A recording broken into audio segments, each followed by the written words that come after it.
Hello साथियों, नमस्कार। आप सभी का स्वागत है दृष्टि टीचिंग एप्लीकेशन प्लेटफॉर्म पर।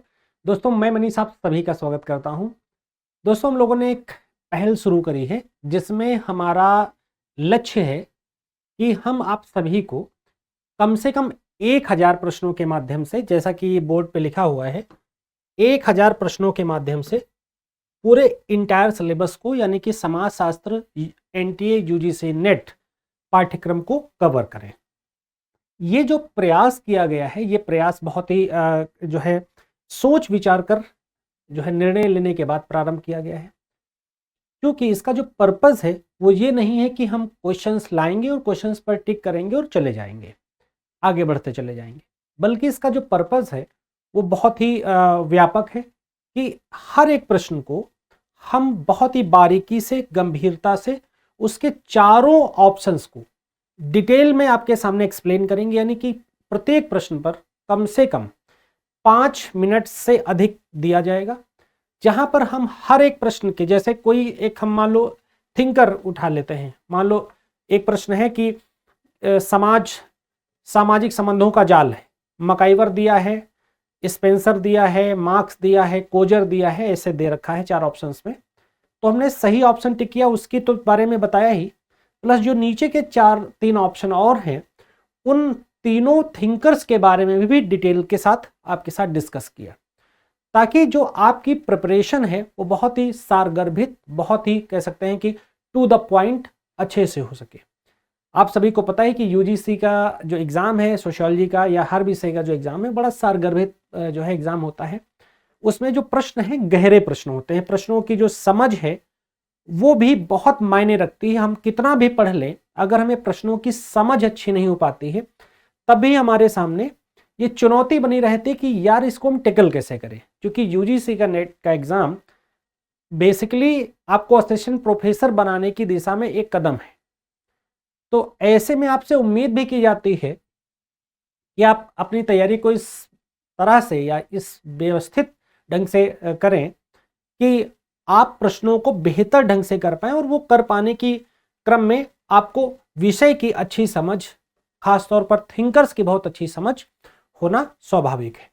तो जैसा कि मैंने अपने विजन के बारे में, दृष्टि के विजन के बारे में बहुत ही क्लियरली आपको ये चीज़ बताई कि हम लोग ये जो है सेशन क्यों ला रहे हैं, इसके पीछे पर्पस क्या है।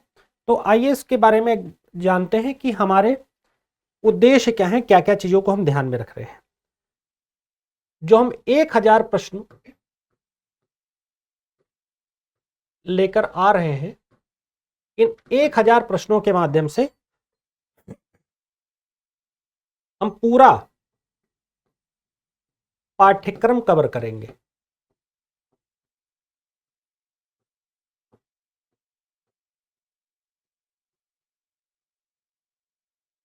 और हम सिर्फ 2 घंटे में 25 क्वेश्चन करेंगे। 25 प्रश्न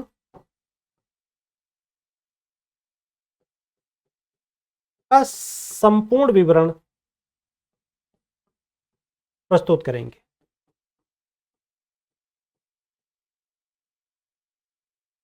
ठीक है, ताकि हर प्रश्न पर पर्याप्त, इसका उद्देश्य यही है। और ये जो फोकस रखा गया है, चूंकि आपको पता ही है कि 10 यूनिट हमारे एग्जाम में है, तो प्रत्येक जो 25 प्रश्न है, जैसे, और हर यूनिट से 100 क्वेश्चन करेंगे, तो 25 प्रश्न का मतलब 25 इंटू 4, यानी कि 100 प्रश्न हम प्रत्येक यूनिट से करेंगे।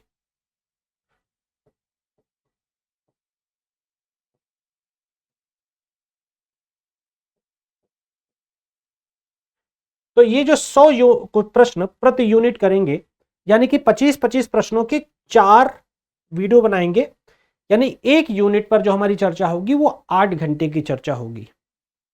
तो हम इसको बहुत ही व्यवस्थित करने वाले हैं, बहुत ही सारगर्भित ढंग से करने वाले हैं। ये लाने का जो ये जो व्यवस्था है, इसको लाने का जो उद्देश्य है वो ये है कि संपूर्ण पाठ्यक्रम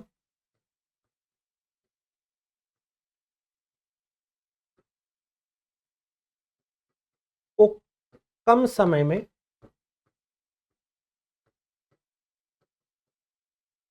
कवर करना,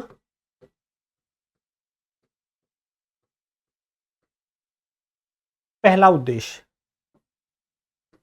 जो दूसरा उद्देश्य है वो है कि जो प्रश्नों की समझ है, क्योंकि गहरे काफी प्रश्न होते हैं, प्रश्न जो काफी डिटेल क्वेश्चन होते हैं, जो गहरे प्रश्न, गहरे प्रश्न का मतलब है कि जो क्वेश्चन होते हैं वो हल्के क्वेश्चन नहीं होते हैं, डिटेल्ड क्वेश्चन होते हैं, काफी थ्योरीज पर बेस्ड क्वेश्चन होते हैं। डिटेल जो क्वेश्चन होते हैं उन पर विस्तार पूर्वक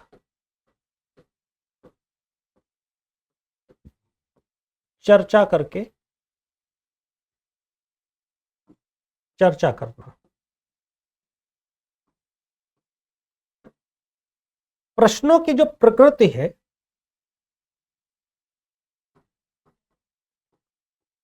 प्रश्नों की प्रकृति को बहुआयामी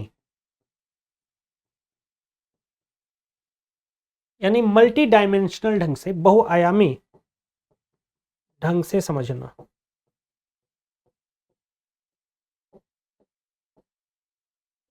ठीक है, प्रश्नों की प्रकृति को बहुआयामी ढंग से समझना।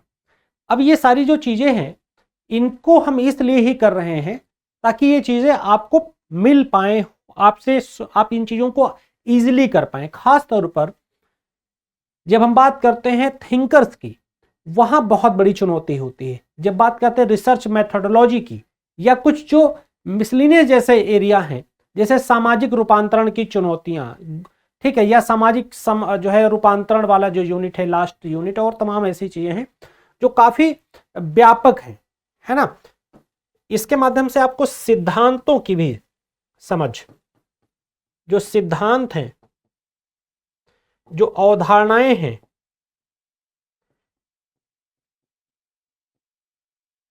और जो तथ्यात्मक समझ है,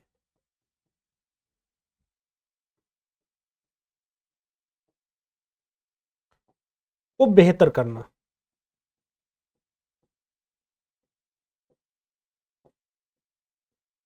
ताकि आप अपनी चीजों को अच्छे ढंग से कर पाए।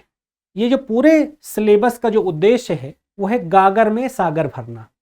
दोस्तों, हम सभी जानते हैं कि हम जब भी तैयारी करते हैं, यूजीसी की तैयारी एक ऐसी तैयारी जिसमें कुछ समय के बाद थोड़ा मोटिवेशन डाउन होता है, क्योंकि एक गहरी तैयारी है, मतलब इसको हल्के में नहीं लिया जा सकता कि टिक मारू क्वेश्चन नहीं है, फैक्चुअल क्वेश्चन नहीं है। तो हम अपने एक मोटिवेशन को बनाए रखते हैं, हम उसको ढंग से करते हैं ताकि हम अच्छे से जीआरएफ क्वालिफाई करें और बेहतरीन इंस्टीट्यूट में जाकर रिसर्च करें, जिसे हम सोसाइटी के लिए भी कुछ अच्छा कर पाते हैं, बल्कि अपने करियर को भी हम थोड़ा सा डाइवर्स कर पाते हैं, बेहतर कर पाते हैं, है ना।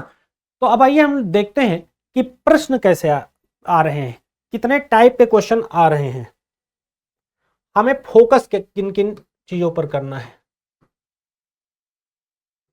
फोकस एरिया,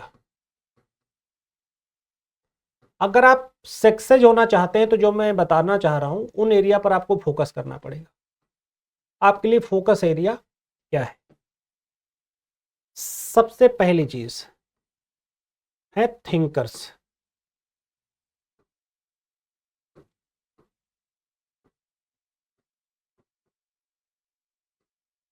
समाजशास्त्री, चिंतक,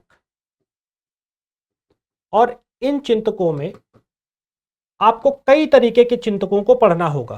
ठीक है, गहराई से पढ़ना पड़ेगा, हल्के में बात बनने वाली भी नहीं। जिसमें नाम आता है क्लासिकल शास्त्रीय चिंतकों का। शास्त्रीय चिंतक वे चिंतक होते हैं जो कालजयी प्रकृति के होते हैं, जो हमेशा रहेंगे, जैसे कांटे, दुर्खीम, है ना, स्पेंसर, मार्क्स, ऐसे लोग।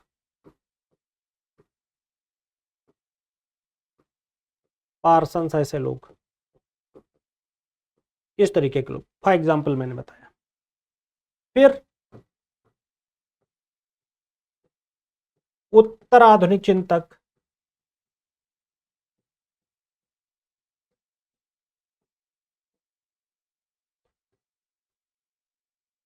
उत्तर संरचनावादी चिंतक, ये सब मैं आपको कवर कराऊंगा।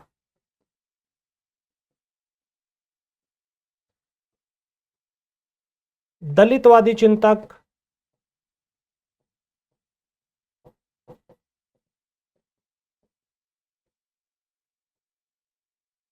महिलावादी चिंतक,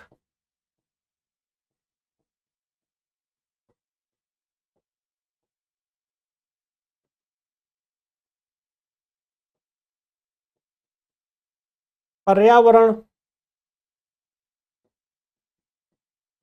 वादी चिंतक, है ना। ऐसे तमाम चिंतक, जब शास्त्रीय चिंतकों की बात करते हैं तो इसमें इसकी सभी धाराएं शामिल होती हैं, मार्क्सवादी हो, अंतःक्रियावादी हो, प्रकार्यवादी हो, सभी चीजें। तो हम इस तरह से थिंकर्स को इग्नोर नहीं कर सकते, क्योंकि थिंकर्स एक ऐसा एरिया है, ये जो एरिया है थिंकर्स का, शास्त्रीय चिंतकों का जो एरिया है, या पूरा ओवरऑल जो थिंकर्स है, ये आपके एग्जाम में 40% वेटेज रखते हैं। अगर आप थिंकर्स गलत कर रहे हैं तो मिनिमम से मिनिमम, वैसे तो पूरा पेपर ही थिंकर्स का होता है, पर मिनिमम डायरेक्ट 40 से 50% प्रश्न अकेले रहते हैं। सबसे पहली चीज तो आपको इस बात का ध्यान रखना है कि हमें थिंकर्स यानी कि गॉडफादर हैं, गॉडफादर की तरह से इनको लेना है, ठीक है। दूसरा,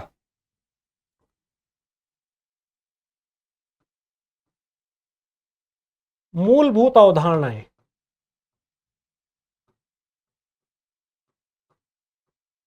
मूलभूत अवधारणाएं, जो मूलभूत अवधारणाएं हैं ये बड़ी काम की चीज होती हैं। देखिए, जब हम विषय की समझ विकसित करते हैं अपनी, किसी भी विषय में हो, सोशियोलॉजी में है तो हम सोशियोलॉजी की बात कर रहे हैं, तो जब हम अपने विषय की समझ विकसित करते हैं दोस्तों, तो वहां हमारा जो प्रयास है वो ये होता है कि हम कैसे ज्यादा गंभीरता से अपने बेसिक्स को क्लियर कर लें, मूलभूत चीजों को क्लियर कर लें। क्योंकि सबसे बड़ी बात होती है, अगर बेसिक क्लियर नहीं होता तो न्यू मजबूत नहीं होती, तो बिल्डिंग अच्छी खड़ी नहीं हो पाती। सबसे पहली चुनौती तो ये है। दूसरी जो बड़ी बात है वो क्या है, वो ये है कि अगर हम अपना बेसिक्स क्लियर करते हैं तो जो क्वेश्चन आते हैं वो हम सही कर पाएंगे। और अगर आपके सरल प्रश्न गलत नहीं होते हैं, देखिए मेरिट हमेशा बहुत कठिन प्रश्नों से बनती नहीं है, मेरिट हमेशा बनती है सरल प्रश्नों से। अगर आपके प्रश्न सरल वाले गलत होते हैं, यानी कि आप उनमें चूक जाते हैं कहीं ना कहीं, तो ये आप तय मानिए कि जो है रिजल्ट जो है प्रॉब्लमेटिक रहेगा। तो बेसिक क्वेश्चन अगर आप सही कर ले जाते हैं, इसका मतलब है कि आप कहीं ना कहीं एज लेकर जाते हैं, कंपेटिटिव माहौल में रहते हैं, यानी कि जेआरएफ बनने वाले क्रम में उस लॉबी में आप शामिल रहते हैं। ये एकदम आप अपने दिमाग में बिठा लीजिए, ठीक है। तो बेसिक कंसेप्ट आपके एकदम ठीक रहने चाहिए। तीसरी चीज है,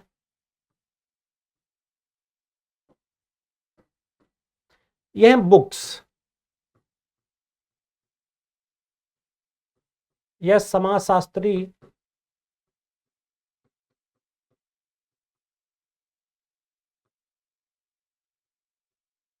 चिंतकों की पुस्तकें जो उन्होंने लिखी हैं,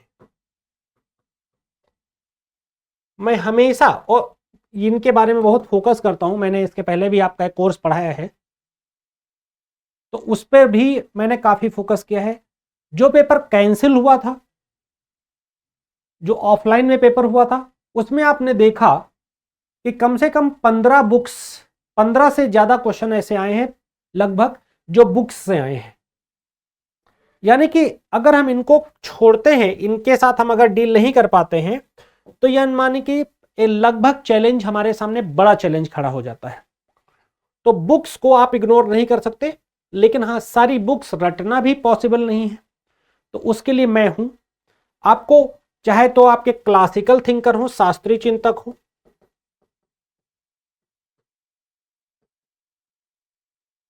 उनमें हर थिंकर्स के कौन कौन सी बुक हैं जो बहुत ज्यादा इंपॉर्टेंट हैं, चाहे पोस्ट मॉडर्न थिंकर हो, उत्तराधुनिक चिंतक हो,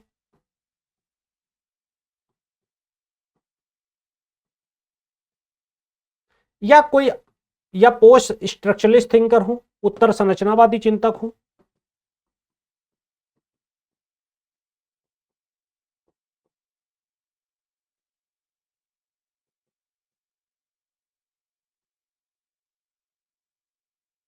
इन सभी में हम उन बुक्स को आपके साथ शेयर करेंगे, साझा करेंगे जो अति इंपॉर्टेंट है, वो चाहे कितना भी मॉडर्न थिंकर हो। अभी हम आगे पाठ्यक्रम डिस्कस करेंगे, उससे आपको चीजें समझ में आ जाएंगी।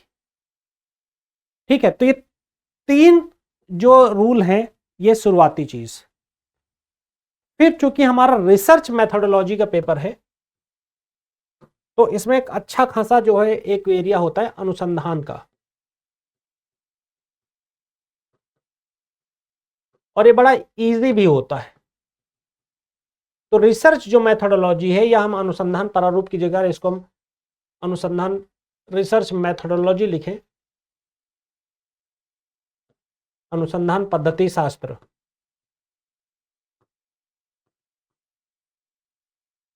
तो ज्यादा बेहतर होगा। तो इसमें क्या है कि हम यानी कि इसको हम अच्छे से कवर करें। इसमें कंसेप्चुअल क्वेश्चन ज्यादातर होते हैं, कुछ बुक्स वगैरह भी एक आध दो पूछ लेता है। अगर हम यहाँ पर कंसेप्ट अच्छा कवर करते हैं तो हमें उसका फायदा बहुत कायदे से मिलता है, क्योंकि हम अपनी पूरी चीजों को यहाँ से बेहतर कर लेते हैं। लगभग यहाँ से प्रश्न गलत होने की संभावना ना के बराबर होती है अगर हमने ठीक ठीक चीजें पढ़ ली, क्योंकि रिसर्च मैथोडोलॉजी बढ़िया चीज है, शानदार चीज है। और जब आप पीएचडी करते हैं तो उसमें भी पूरे तरीके से ये काम आती ही है, और आपने कहीं ना कहीं बीए में और एमए में भी उसको पढ़ा ही होगा, तो आपके लिए काफ़ी हेल्पफुल वो रहती है। तो रिसर्च मेथोडोलॉजी पर आप फोकस करें, और कुछ कुछ जो फोकस है, 5 चीज़ों पर फोकस करना है, वो है फैक्ट पर,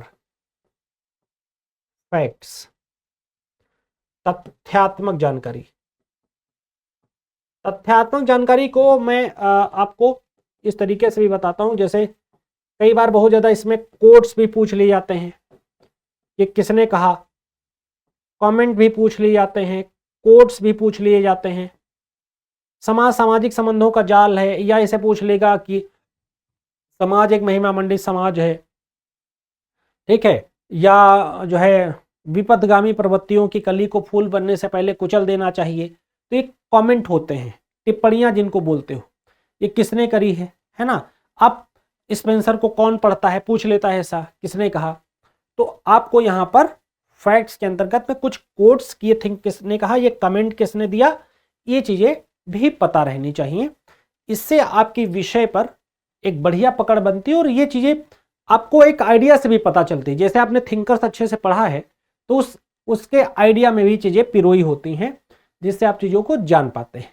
ठीक है, तो चलिए अब आते हैं पाठ्यक्रम पर। इतनी चीजों पर अगर आप फोकस करेंगे तो मैं समझता हूं कि आपको कोई परेशानी नहीं आएगी, और आराम से आप यूजीसी नेट का एग्जाम अपने जीआरएफ के साथ, नॉट ओनली नेट बल्कि जीआरएफ के साथ आप क्वालिफाई कर पाएंगे। तो टारगेट आप अपना जीआरएफ का ही रखेंगे और उसके लिए जान लगाएंगे। मैं पूरी प्रयास में रहूंगा कि आपको 100% सफलता दिलाऊं, बस आप कितने प्रयास करते हैं इस पर भी बात निर्भर करेगी। ठीक है, तो विस्तृत पाठ्यक्रम डिटेल सिलेबस में हम आते हैं, और पहली यूनिट लेते हैं, इकाई 1 यूनिट 1 समाजशास्त्री चिंतक। समाजशास्त्री चिंतक, ये इनको क्लासिकल थिंकर भी बोला जाता है। तो देखिए लिखा हुआ है उसके अंतर्गत सब हेडिंग में, शास्त्रीय समाजशास्त्री परंपराएं। तो आप बता दो कोई भी एग्जाम जिसमें इन थिंकर से क्वेश्चन ना आता हो। ठीक है, तो इमाइल दरखाइम पहले चिंतक आते हैं। कौन? इमाइल दरखाइम। इमाइल दरखाइम कैसे चिंतक है? प्रकार्यवादी चिंतक है।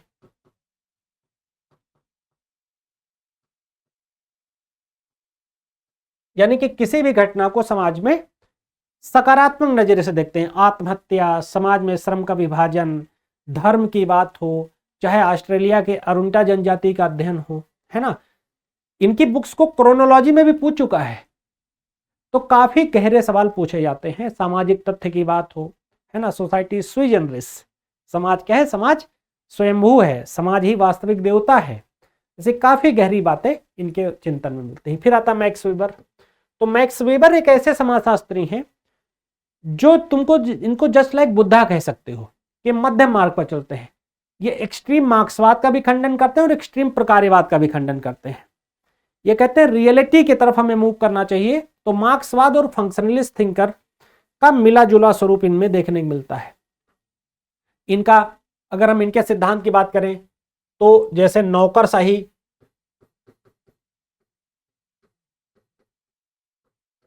शक्ति, सत्ता, सामाजिक क्रिया को भी 4 तरीके से बताते हैं। ऐसे बहुत सारी चीजें इनके चिंतन में देखने को मिलती हैं, है ना। फिर आता है कार्ल मार्क्स का नंबर। तो जब हम बात करेंगे कार्ल मार्क्स की, तो कार्ल मार्क्स एक बड़े चिंतक हैं, कार्ल मार्क्स, है ना। तो कार्ल मार्क्स किसकी बात करते हैं? तो द्वंद्वात्मक भौतिकवाद, इनकी बुक्स बहुत इंपॉर्टेंट है। अभी पूछा है लास्ट एग्जाम में कि कौन सी पुस्तकें हैं जो इनकी मृत्यु के बाद प्रकाशित हुई। सिद्धांत तो इनके है ही हैं, बहुत सारे सिद्धांत इनके हैं। तो इनका द्वंद्वात्मक भौतिकवाद अगर यहां से हम शुरू करें, द्वंद्वात्मक भौतिकवाद, ऐतिहासिक भौतिकवाद,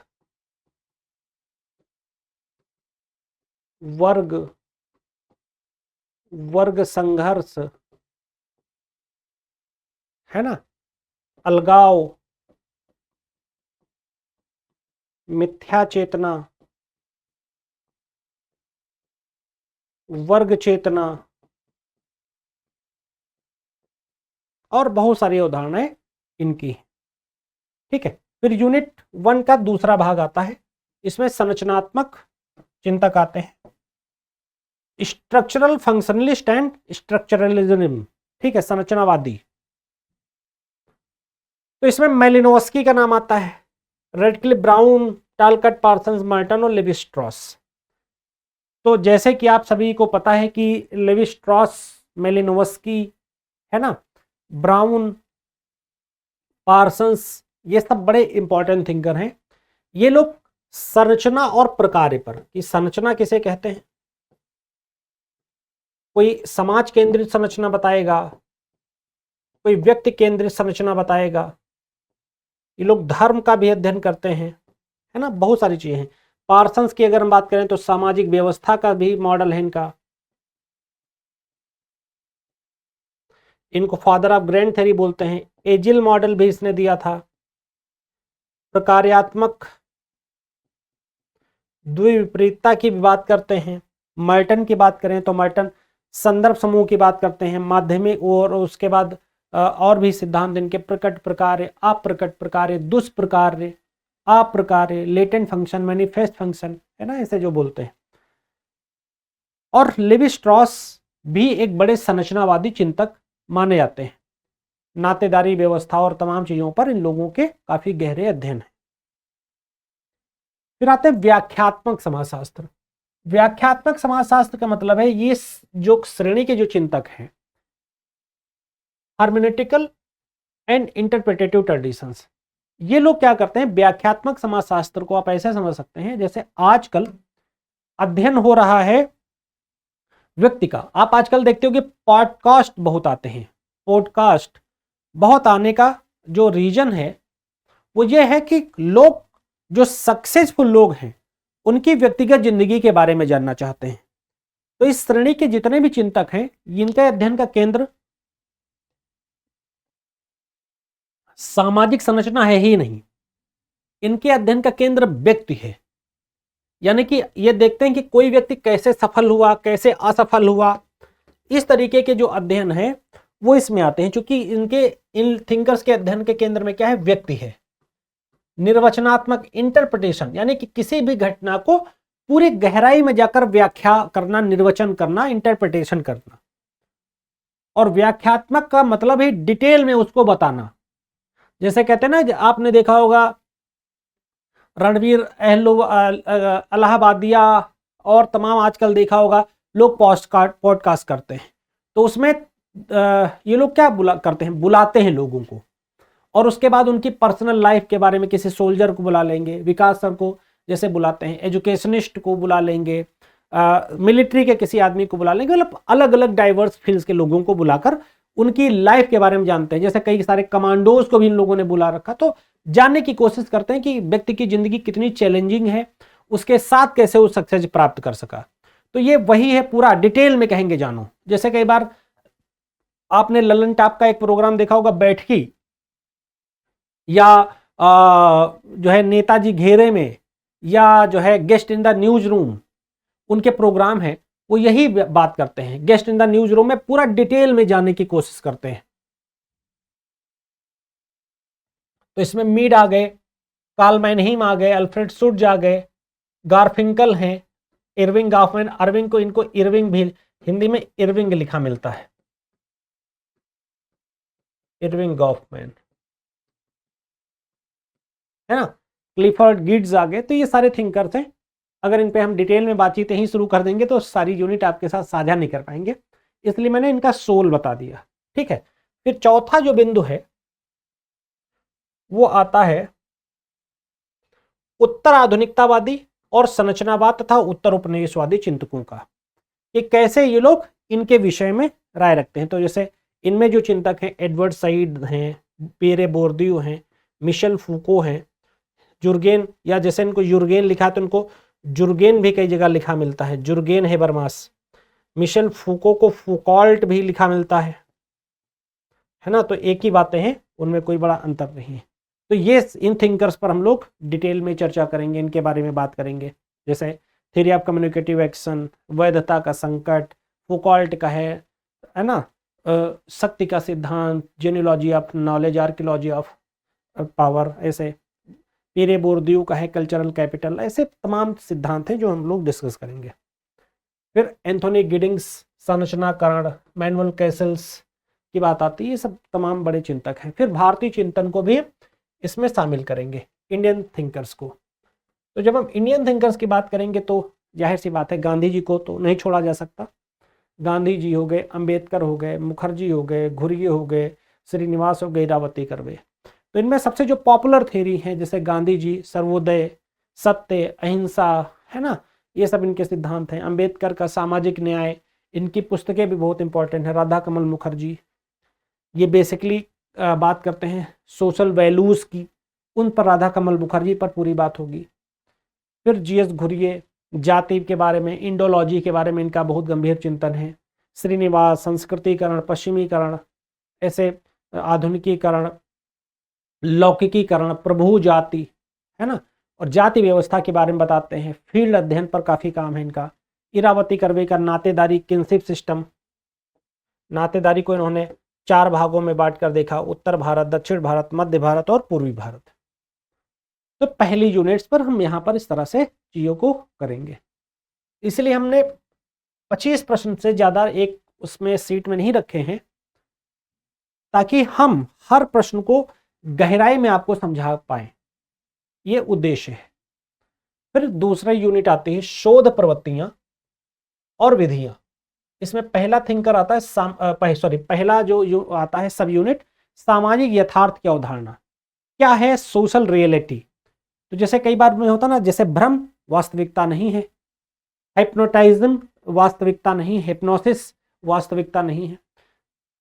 कहते हैं ना कि दिन में तारे देखते हो क्या आजकल, तो वो वास्तविकता नहीं। वास्तविकता जो हम जीते हैं, जो हमें रोज हमें रोजी रोटी कमाकर अपने परिवार को चलाना पड़ता है, या हमें जो रियल मेहनत करके समझना पड़ता है। इसलिए कई बार लोग होते हैं ना मोटिवेट रहते हैं, हर समय ओवर मोटिवेट रहते, उससे भी काम नहीं चलता।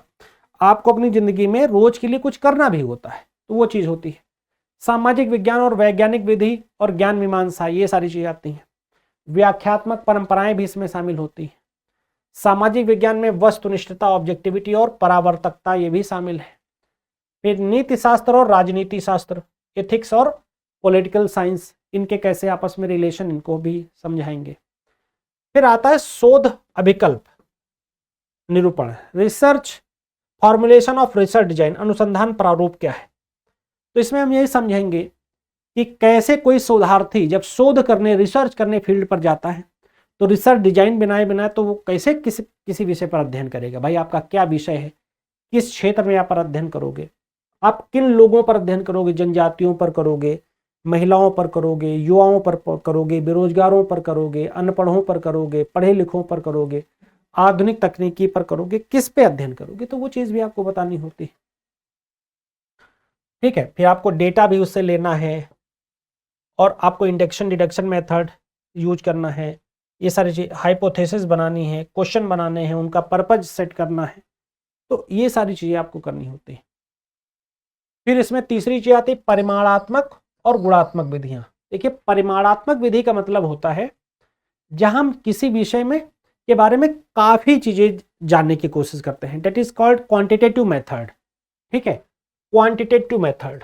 और क्वालिटेटिव मेथड का मतलब होता है कि हम किसी विषय के बारे में इतना जानना चाहते हैं जिससे में मूलभूत जो चीज है, मूलभूत जो समस्या है या किसी विषय की विशेषता है, बस वो पता चल जाए और हमें बहुत कुछ नहीं चाहिए। तो क्वालिटेटिव और क्वांटिटेटिव मेथड में हम लोग फिर ये तुलनात्मक विधि करेंगे कि दो चीज़ों का कंपैरिजन करना। हिस्टोरिकल मेथड जैसे जो मार्क्स ने किया था, सर्वे विधि का प्रयोग करेंगे, सर्वे करके जैसे देखते ना कि क्या जाति व्यवस्था में परिवर्तन हो रहा है, क्या लोगों को भोग में अच्छा लगता है आजकल, क्या लोगों के आजकल ट्रेंड हैं, तो ये सब चीज़ें हैं। फिर नरजाति वर्णन, एथनिसिटी का जो है एथनोग्राफी में देखते हैं। फिर तकनीक भी आ जाता है इसके अंदर, क्या हम शोध जब करते हैं तो क्या टूल और टेक्निक्स यूज करेंगे, क्या हम सैंपलिंग यूज करेंगे, क्या हम सैंपल लेंगे।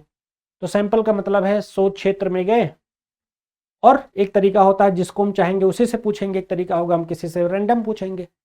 तो इस तरह से सैंपलिंग करते हैं, प्रश्न बनाते हैं, प्रश्नावली उसे कहते हैं। क्वेश्चन भी, अनुसूची भी प्रश्नावली का एक तरीके का स्वरूप है। सांख्यिकी विश्लेषण, इसमें समांतर माध्यमाधिका और बहुलक, ठीक है, काई चार्ट, ये सब चीज़ आती हैं। फिर ऑब्जर्वेशन, अवलोकन।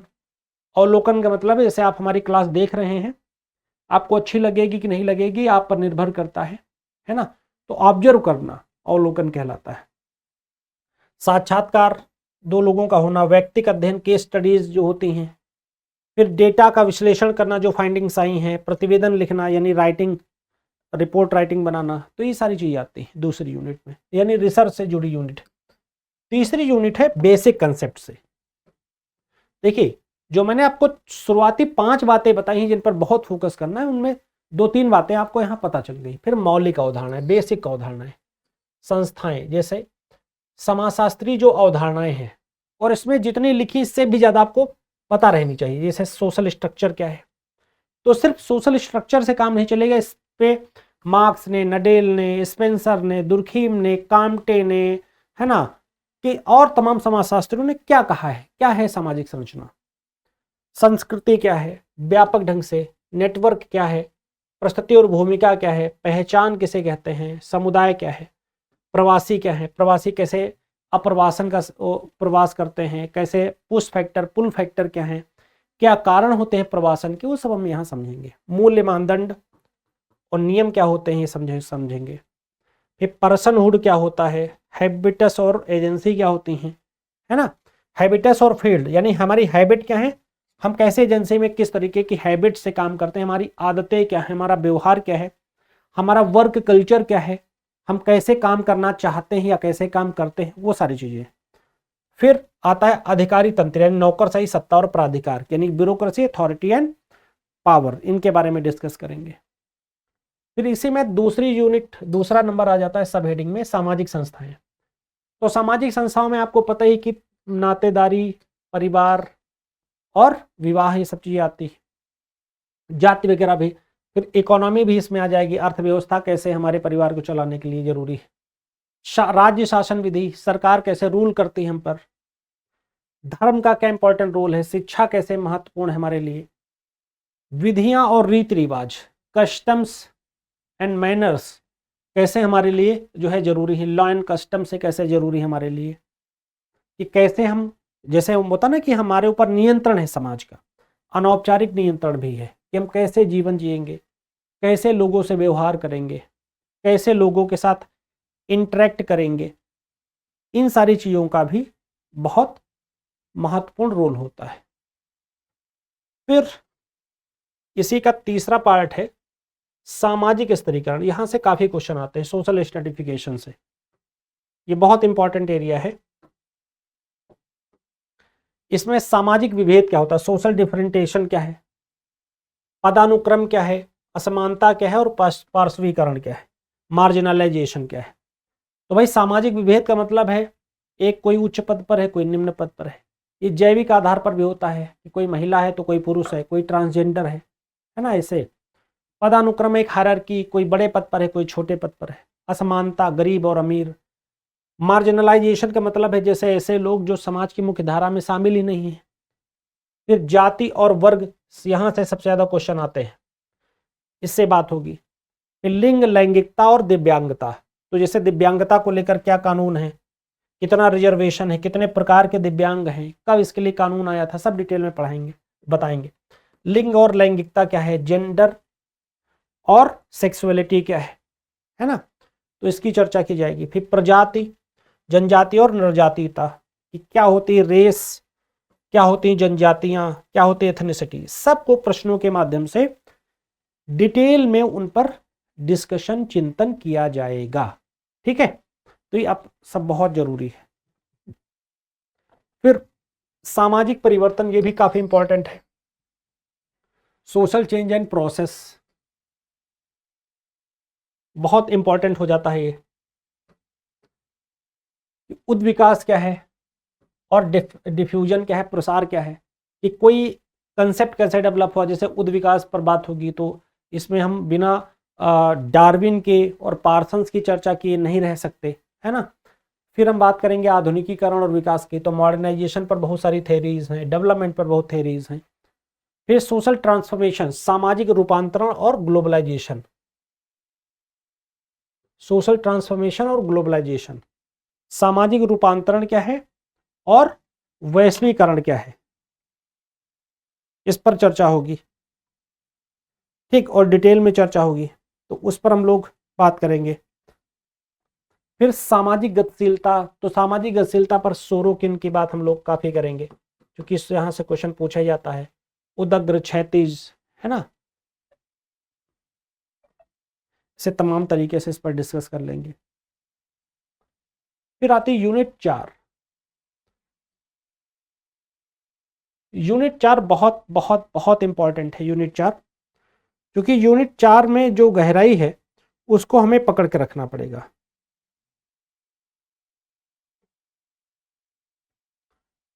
इसमें हम रूरल और पीजेंट सोसाइटी को रखेंगे। ठीक है, पहले यूनिट रूरल और पीजेंट सोसाइटी यानी ग्रामीण और खेतिहर समाज। अब इसमें जाति और जनजातियों की जो बस्तियां यानी जहां उनका निवास है, कास्ट एंड ट्राइब सेटलमेंट, जहां वो बस्तियां हैं जहां वो रहते हैं, सेटल्ड है। कृषक सामाजिक संरचना, किसान की सामाजिक स्थिति कैसी है, कैसे वो जीवन जीता है, कैसे अर्थ अर्जन करता है, और कैसे धीरे धीरे वर्ग संबंध बदल रहे हैं, कि कैसे वो सब्जी लगाता है तो जाके शहरों में बिकती है, सब तमाम चीजें।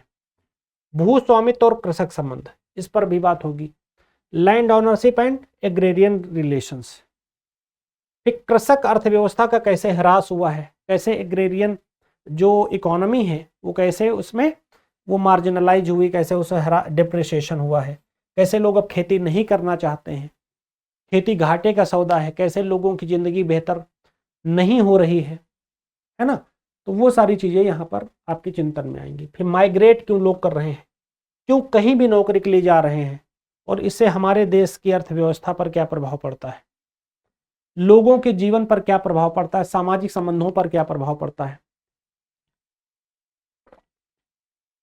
उसकी बात होगी। फिर आता कृषक असंतोष, पीजेंट अनरेस्ट क्या है, कैसे किसानों में असंतोष है, कैसे किसान आंदोलन या खेतिहर आंदोलन शुरू हुए। तो इसमें हम लोग कूका, कुकी यानी जनजातीय आंदोलन, किसान आंदोलन, आधुनिक भारत में आंदोलन, या आज़ादी के बाद के जो आंदोलन है वो सब यहाँ पर डिस्कस करेंगे। फिर बदलते अंतर समुदाय संबंध और हिंसा, कि कैसे समुदायों के बीच में इंटर कम्युनिटी रिलेशन चेंज हो रहे हैं और वायलेंस हो रहे हैं। जैसे आप मॉब लिंचिंग देखते हो, आप उच्च जाति और निम्न जातियों के बीच में हिंसा का क्रम देखते हो, है ना। घोड़ी चढ़ने से कभी उतार दिया जाता है, कभी इंटरकास्ट मैरिज को लेकर हिंसा होती, तमाम ऐसी चीज़ें हम आप देखते हैं। ठीक है, फिर नगरीय समाज की बात आती है कि अर्बन सोसाइटी कैसे वर्क करती है। कुल मिला के कहने का आशय यह है कि हर एक पहलू पर से प्रश्न आपके लिए होगा और गहरा प्रश्न होगा, हल्का फुल्का टिक मारू प्रश्न नहीं होगा। उनकी चर्चा प्रश्नों के माध्यम से गंभीरता से की जाएगी, जहां आप अच्छे से अपना पूरा बहुत डिटेल रिवीजन करेंगे। नगरवाद क्या है, लुई वर्थ, नगरीयता, है ना, तमाम ऐसे चिंतक को यहाँ समझेंगे। फिर कस्बा, शहर और महानगर क्या होते हैं, इनकी जनसंख्या क्या होती, कैसे इनका निर्माण होता है, कैसे इस पर तमाम चिंतकों के जो है विजन है उनको सब आपके साथ साझा करेंगे। उद्योग, सेवा और व्यवसाय, हर प्रश्न पर 5 मिनट तो लोग एक थ्योरी पर नहीं देते, हर प्रश्न पर आपको 5 मिनट का समय मैं रखकर डिटेल में चर्चा करूंगा, है ना, कि पड़ोस क्या है, नेबर क्या है, मलिन बस्तियां क्या होती हैं, निर्याती अंतः क्षेत्र क्या होते हैं, गेटेड कम्युनिटी क्या होती हैं, मलिन बस्तियां क्या होती हैं, इन सब पर चर्चा होगी। नगरीय आंदोलन और हिंसा से जुड़ी चीज़ें आपके साथ साझा की जाएंगी कि अर्बन जो मूवमेंट हैं और वायलेंस हैं इन पर आपको काफ़ी फायदा होगा। फिर आता है यूनिट 5, राज्य राजनीति और विकास, स्टेट पॉलिटिक्स एंड डेवलपमेंट। ठीक है, तो भारत में राजनीतिक प्रक्रिया, इसमें जनजाति, राष्ट्र राज्य और सरहद क्या है, ट्राइबल्स क्या है, नेशन स्टेट क्या है और बाउंड्रीज क्या है, इस पर चर्चा होगी।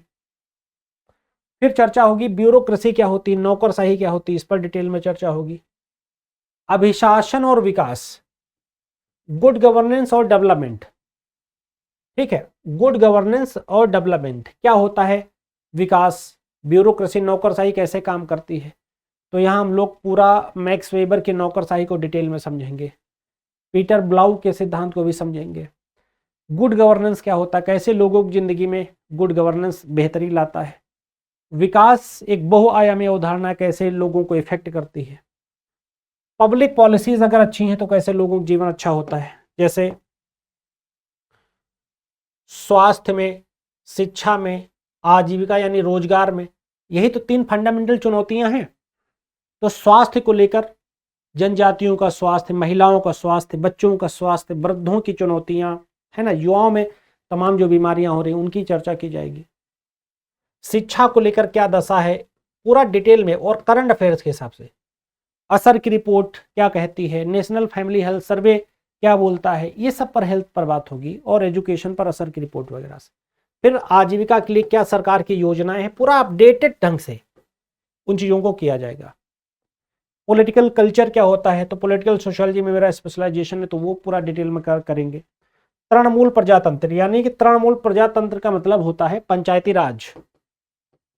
तो पंचायती राज व्यवस्था यानी कि 73 अमेंडमेंट, संशोधन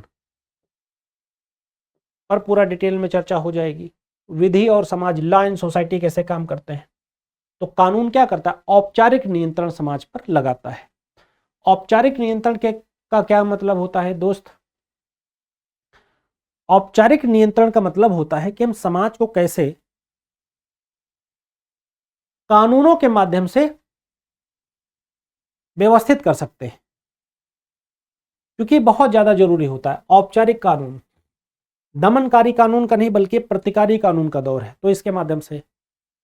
फिर जेंडर और डेवलपमेंट, लिंग और विकास, जैसे लिंग और विकास में एक बड़ी चुनौती है, महिलाओं का कार्य सहभागिता दर कम है, महिलाओं को रोजगार कम है, महिलाओं की तकनीकी शिक्षा कम है, तो डेवलपमेंट कैसे होगा। फिर भ्रष्टाचार की क्या चुनौतियां हैं, भ्रष्टाचार पर बिल कब आया, उससे लेकर लोकपाल तक पूरा चर्चा कर देंगे।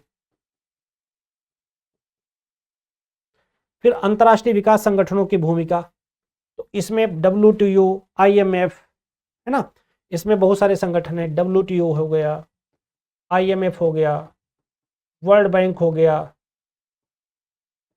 यूनिसेफ हो गया, है ना, यूनिसेफ के बाद आपका ये यूनाइटेड नेशन ऑर्गेनाइजेशन हो गया।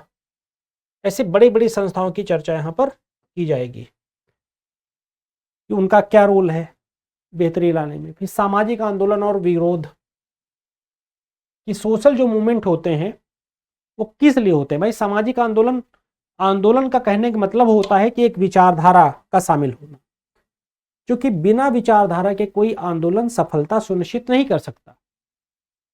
और आंदोलन एक व्यवस्थित अवधारणा, झटपट हुई वाली चीज आंदोलन होती नहीं है बेसिकली।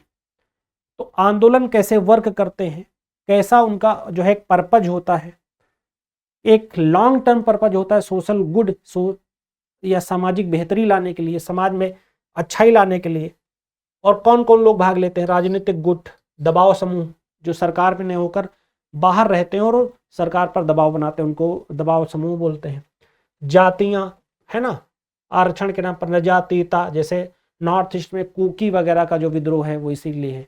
विचारधारा के आधार पर, कि जैसे बीजेपी की विचारधारा है ना, सांस्कृतिक राष्ट्रवाद की, कांग्रेस की विचारधारा है लेफ्ट विंग सोशलिज्म की, और समाजवादी पार्टी, टीएमसी, आरजेडी, है ना, या कह सकते हो कि लेफ्टिस्ट जो तरीका है, या आप कह सकते हो कि जो बहुलवादी या दलितवादी जो विचारधारा है उसके बारे में। फिर जेंडर के बारे में बात होगी, दिव्यांगता की पुनः एक बार बात। धर्म और क्षेत्र आधारित आंदोलन, कि बहुत सारे आंदोलन हमारे क्षेत्रीय आंदोलन हुए, रीजनल आंदोलन हुए, जैसे अलग राज्य की मांग को लेकर, अलग जो है आर्थिक पैकेज देने को लेकर, और ठीक है, ऐसे भाषा के आधार पर राज्य बनाने को लेकर। फिर सिविल सोसाइटी, सिविल सोसाइटी का मतलब होता है समाज का प्रबुद्ध वर्ग, जो सिर्फ अपनी नहीं सोचता बल्कि समाज में बेहतरी कैसे सुनिश्चित की जा सकती है उसके बारे में भी सोचता है, उससे बोलते हैं सिविल सोसाइटी, जो सामाजिक मुद्दों पर उन्मुख रहता है।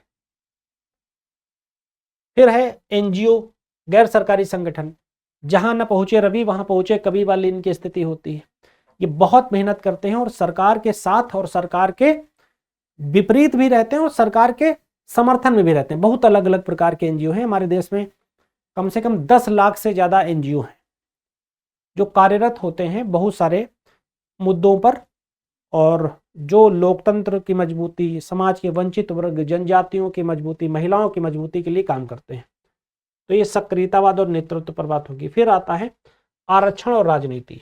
तो इसमें जो अब तो सभी लोग आरक्षण में हैं, तो चाहे तो एससी हो, एसटी हो, ओबीसी हो, ईडब्ल्यूएस हो, या भी हाल फिलहाल में जो वीमेंस को लोकसभा और राज्य जो है विधानसभा में जो 33% आरक्षण मिला है उस पर भी बात करेंगे, तो इस पर भी डिटेल में चर्चा की जाएगी। फिर आते हैं दोस्तों यूनिट 6 पर। 5 यूनिट तक हम लोगों ने बात कर ली जो है अर्थव्यवस्था और समाज के बारे में। यूनिट 6 किसके बारे में, इकोनॉमी एंड सोसाइटी के बारे में। तो ये बड़ी शानदार यूनिट है जिसमें विनिमय, उपहार, पूंजी, श्रम और बाजार के बारे में बात होगी।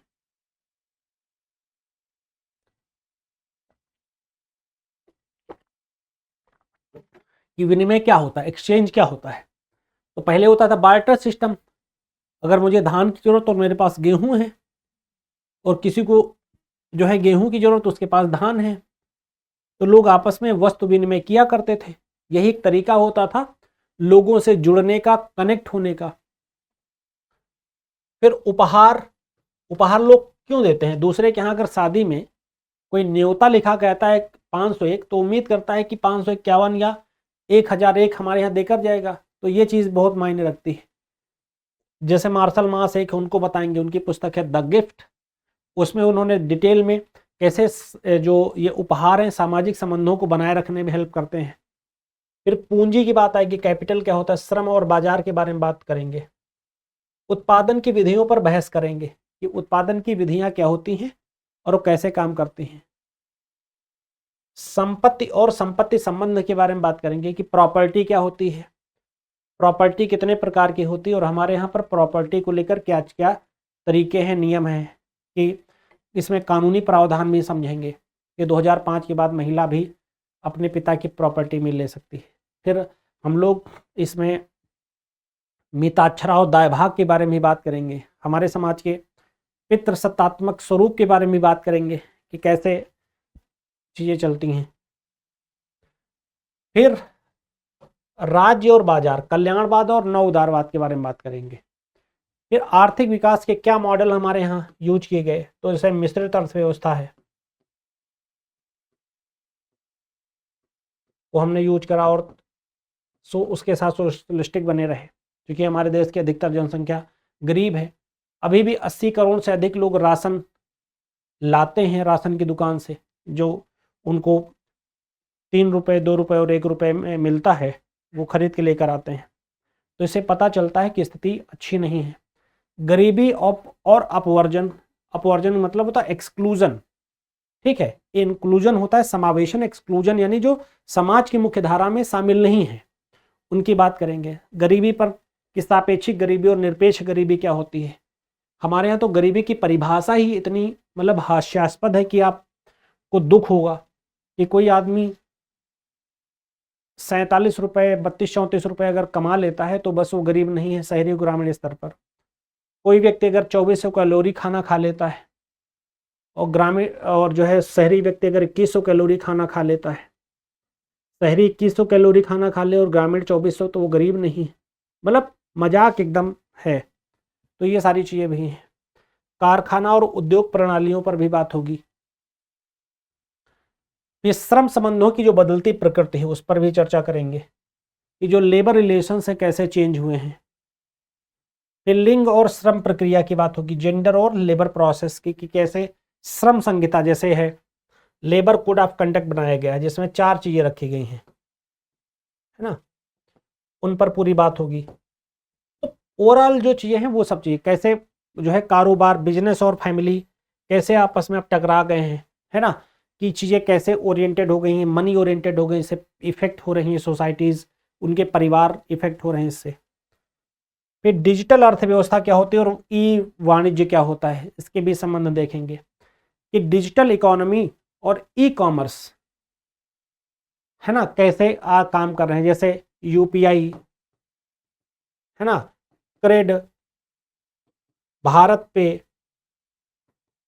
फोन पे, है ना, पेटीएम, ये सब कुछ।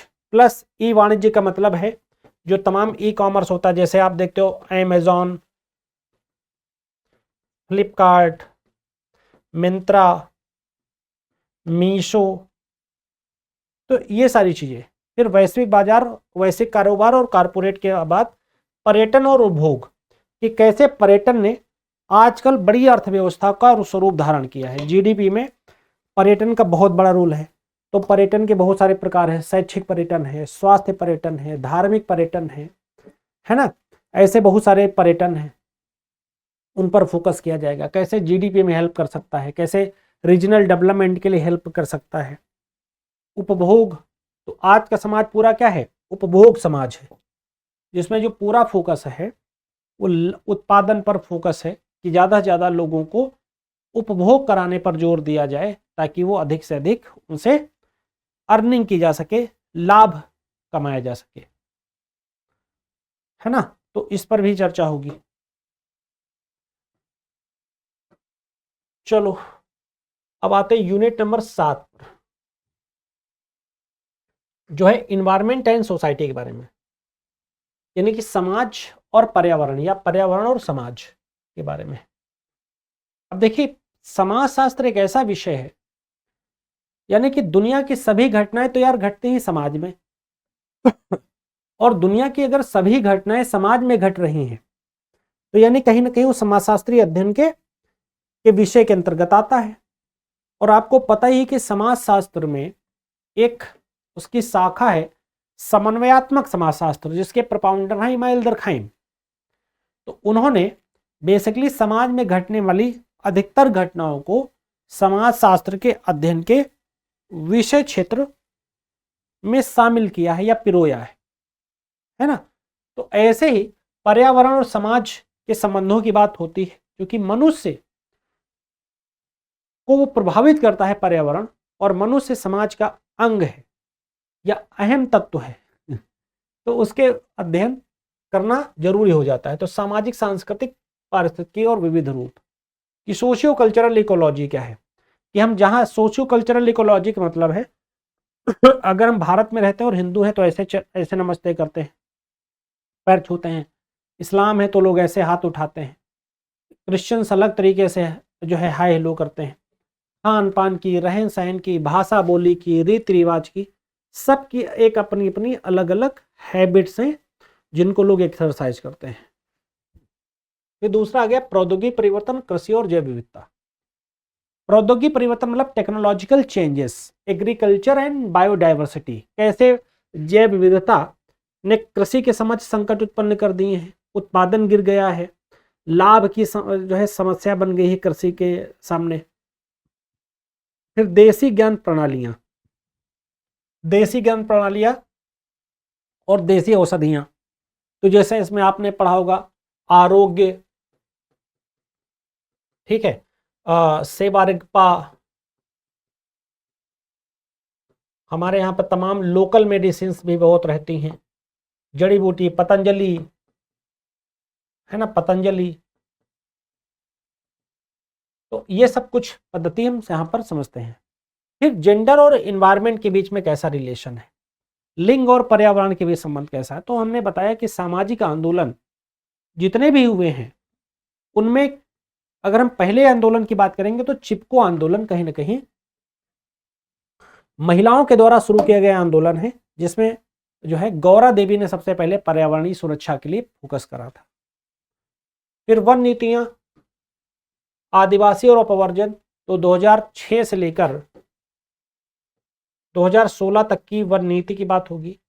आदिवासियों के लिए मैं एकदम लेटेस्ट चीज तक बताऊंगा, वर्जीनिया शासा रिपोर्ट जो बनी है उस तक बताऊंगा। अपवर्जन कैसे जो है इनका जो हो रहा है, एक्सक्लूजन जो हो रहा है, उनको कैसे मुख्य धारा में शामिल कर सकते हैं, उसके लिए भी सुझाव बताएंगे जो आपके एग्जाम में पूछे जा सकते हैं।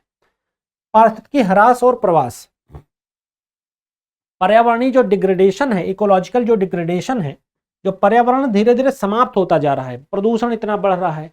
दिल्ली में तो हमेशा हम लोग यहाँ रहते हैं, हमेशा एयर पोल्यूशन की दिक्कत रहती, उससे बहुत सारे रोग, बहुत सारी बीमारियां, बहुत सारी चुनौतियां, बहुत सारी समस्याएं हम लोग एवरीडे, हर रोज अपनी जिंदगी में फेस करते हैं। तो वो सारी जो दिक्कतें हैं उनकी बात होगी कि पर्यावरणीय ह्रास क्या होता है और वो कैसे हमारे प्रोडक्शन को इफेक्ट करता है, कैसे हमारी हेल्थ को इफेक्ट करता है, कैसे हमारे इकोसिस्टम को इफेक्ट करता है, कैसे हमारे जो है व्यवहार को इफेक्ट करता है। तो हर एक चीज़ यहाँ पर आएगी। फिर माइग्रेशन, प्रवास, इससे भी बढ़ता है। भाई अगर ग्लेशियर पिघलेंगे, अगर ग्लेशियर पिघलेंगे तो क्या होगा, लोग एक जगह से प्रवास करेंगे। प्रवास के बहुत सारे कारण होंगे, एक तो पानी भरेगा, सूखा की दिक्कत आएगी, ठीक है, उत्पादन नहीं होगा तो भूख की समस्या उत्पन्न हो जाएगी, है ना, या अधिक गर्मी होगी। तो ये सारी चुनौतियां क्या होंगी, लोग अपनी लाइवलीहुड के लिए, जीवन यापन के लिए क्या करेंगे, माइग्रेशन करेंगे। क्या करेंगे, माइग्रेशन करेंगे। अगला है विकास, विस्थापन और पुनर्वास, है ना। तो बहुत इंपॉर्टेंट है कि विकास क्या है, डेवलपमेंट। तो डेवलपमेंट एक मल्टी डायमेंशनल कंसेप्ट है, बहुआयामी। परमाणु बम का भी विकास एक विकास है और एक डैम बनाना भी एक विकास है। इन दोनों के अपने फायदे हैं, लेकिन दोनों इकोलॉजी को कैसे हार्म भी करते हैं, है ना, वो भी चीज देखनी है। फिर विस्थापन, डिस्प्लेसमेंट, बांध बना, एक जगह हजारों हजारों गांव एक एक जगह से डिस्प्लेस कर दिए जाते हैं, हजारों हजारों लोग डिस्प्लेस कर दिए जाते हैं, लाखों लोग डिस्प्लेस दूसरी जगह कर दिए जाते हैं। तो उनकी जिंदगी, उनकी कल्चर, उनकी जीवन शैली कैसे इफेक्ट होती है वो सब देखेंगे। पुनर्वास, रिहेबिलिटेशन। अब पुनर्वास की कहानी बहुत अजीब है ना, कि कई बार पुनर्वास जो है वो इस वजह से भी होता है कि कई महिलाएं जो ऐसे सेक्स रैकेट का शिकार हो जाती हैं, तमाम ऐसे ह्यूमन ट्रैफिकिंग का शिकार हो जाती हैं, है ना, तमाम तरीके से वो कह सकते हो कि जो यौन हिंसा का शिकार हो जाती हैं, या कई बार गरीबी होती है, हुनर होता है लेकिन वो कुछ नहीं कर पाती, उनको भी बेहतर जिंदगी देनी है। तो इन सब पर जो है बात होगी। वृद्धों की समस्याएं हैं, जल और सामाजिक अपवर्जन, ठीक है, वाटर एंड सोशल एक्सक्लूजन, कि कैसे पानी की समस्या दिन ब दिन अब बढ़ती जा रही है। बारिश होती है तो एकदम से जो है फ्लड हो जाता है, और नहीं तो ये स्थिति रहती है कि लोगों को पीने के पानी की समस्या तक रहती है। तो ये जो सारी जो चैलेंजेस हैं, ये कहीं ना कहीं हमारी सोसाइटी को इफेक्ट करते हैं, जिससे हमारा जो सोशल सिस्टम है वो बहुत ज़्यादा हार्म होता है।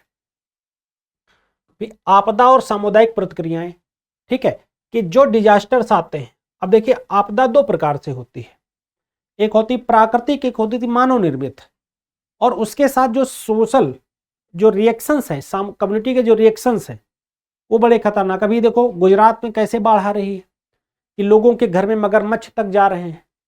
तो ये जो हमारा जो वो मैनेजमेंट है वो गड़बड़ है, अर्बन मैनेजमेंट गड़बड़ है, प्लस तमाम तरीके की दिक्कतें हैं, करप्शन है उसमें, बेस्ट प्लानिंग नहीं है, सोशल इंक्लूजन अच्छा नहीं है, ठीक है, सब नदियाँ, छोटे मोटे जो है तालाब, इन सबको पाटा जा रहा है, नदियों में कचरा डाला जा रहा है ना, नालों को साफ नहीं किया जा रहा है। तो ये सारी प्रॉब्लम्स क्रिएट हो रही हैं।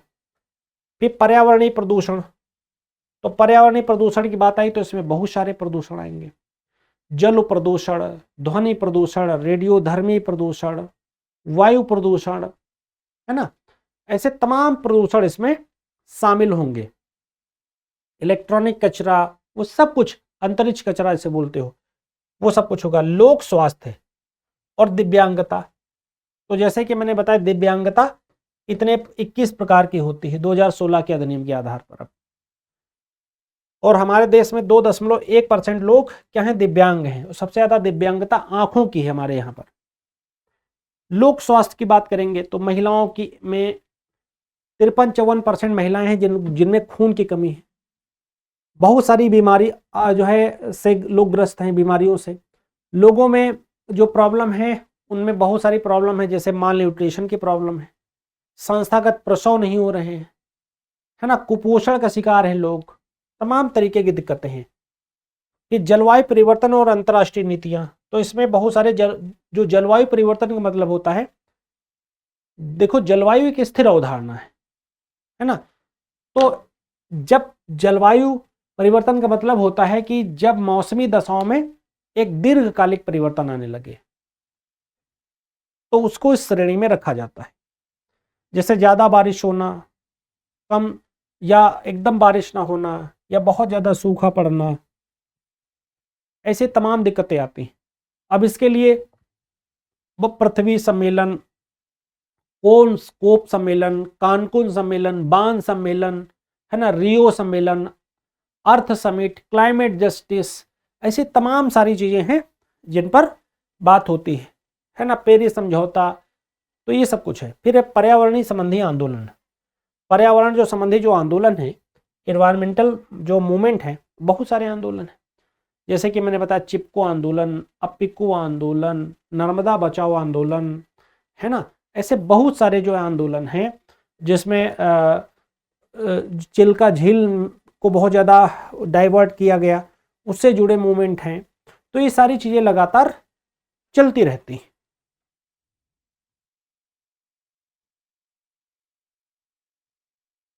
फिर आते हैं यूनिट नंबर 8 पर।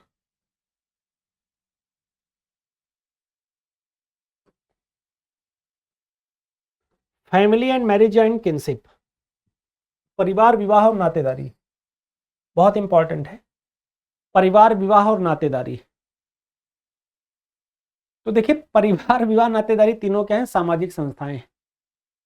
तो इनसे जुड़े जो सैद्धांतिक उपागम की बात हो रही है, तो सैद्धांतिक उपागमों में हम यहाँ पर चाहे तो इनके मार्क्सवादी उपागम हो, चाहे महिलावादी परिप्रेक्ष्य हो, चाहे तो इनके मार्क्सवादी जो है, चाहे इनके प्रकारवादी परिप्रेक्ष्य हो, इन सभी पर चर्चा होगी। ठीक है, कि परिवार संस्था में या नातेदारी में या विवाह में किस तरीके से चैलेंजेस आए हैं, किस तरीके से उनमें चेंजेस भी आ रहे हैं, उन सबको इसमें मेजर किया जाएगा अलग अलग नजरिए से। जैसे मार्क्स वो परिवार को महिलाओं के लिए कहते हैं कि शोषणकारी मानते हैं। वो कहते हैं कि दुनिया की आधी आबादी वर्गविहीन है, क्योंकि जो अध्ययन हुए उनमें महिलाओं को कहीं वर्ग के अंतर्गत रखा ही नहीं गया।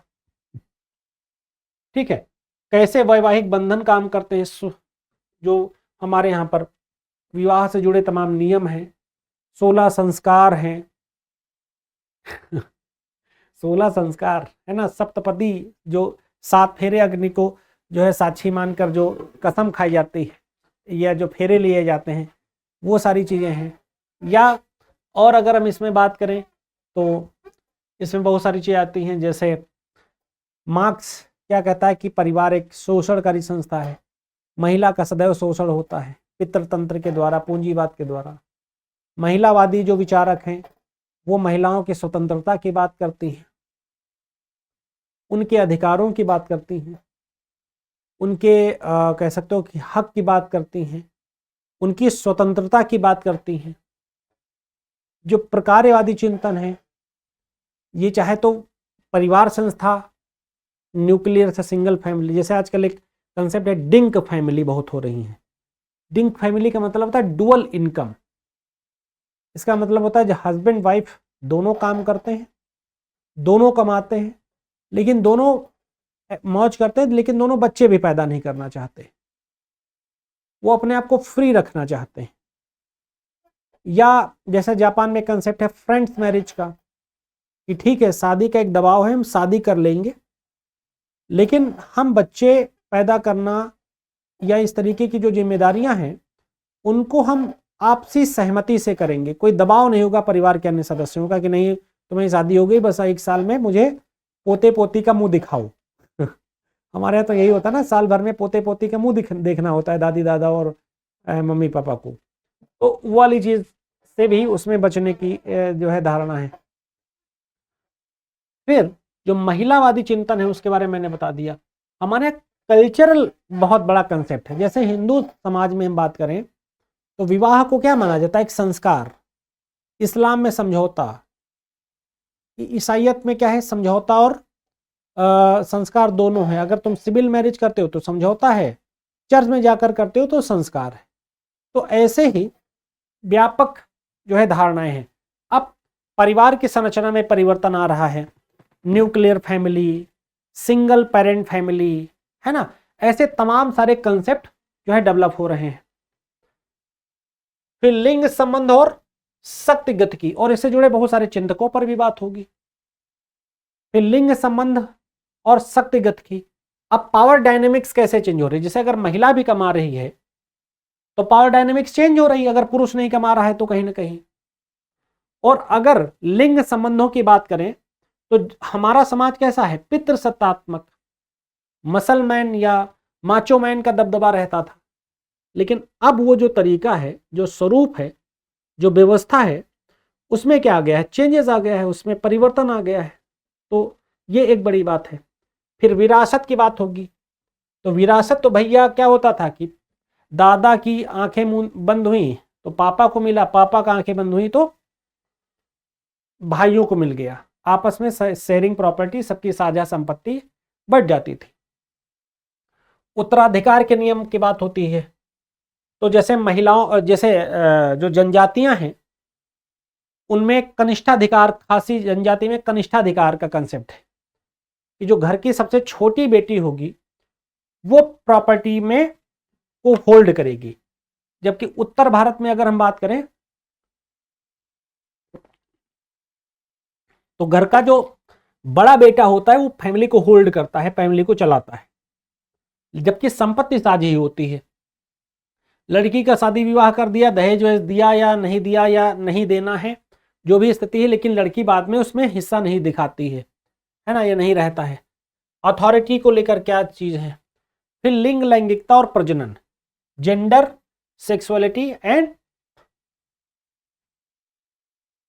फर्टिलिटी या रिप्रोडक्टिविटी। तो लिंग क्या है, एक सेक्सुअलिटी क्या है, उनके बारे में डिटेल में बात होगी। ठीक है, कि अब जैसे हमारे यहाँ प्रजनन की बात होती है, जैसे बिहार राज्य है उसकी प्रजनन दर 3.2 की है, भारत की प्रजनन दर 2.1 पर आ गई है।